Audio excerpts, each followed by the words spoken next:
We are on Parliament Hill, where starting on Monday, September 19th, members of Parliament will be returning to work. The opposition is going to have the opportunity to hit the new government, maybe not so new anymore, over the files they've moved on, the files they haven't moved on. What are you keeping an eye on? And that's absolutely what I think going to be the theme that we hear coming from the opposition. We're approaching the first anniversary of this government taking power, which would be early December, but still, from the opposition perspective, they're coming back after a summer recess. They can really go after the government on things that they haven't done yet. And I know the New Democrats particularly have a long list. They've just come out of caucus. They've got a list of things that they plan on questioning the government about. Why haven't you taken on action on these files? Everything from electoral reform to healthcare funding.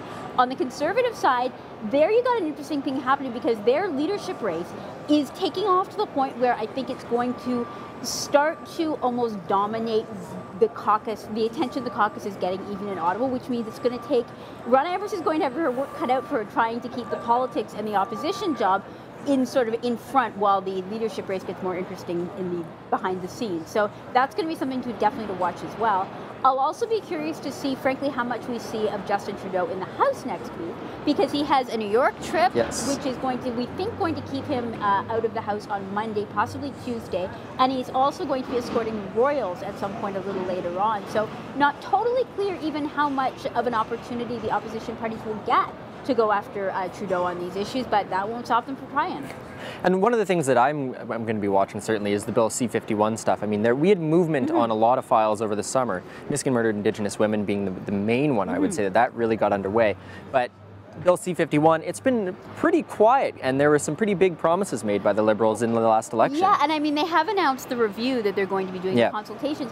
The other thing is, right before the House broke for the summer, Ralph Goodale, the Public Safety Minister, did bring in a bill to set up the all-party committee on national security.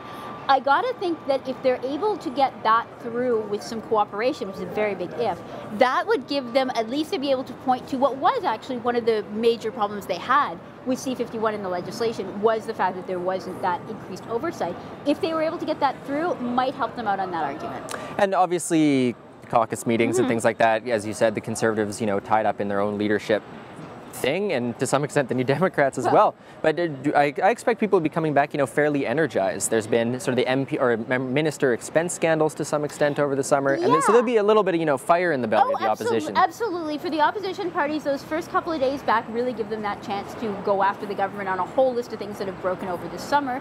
The trick, of course, is kind of sustaining the outrage and sustaining the interest in those scandals. But the great thing about all governments of all stripes is, if you haven't got a scandal going right now, wait a while, wait a week, and there will be something that you can get outraged over. So I suspect we'll see new stuff coming forward as well.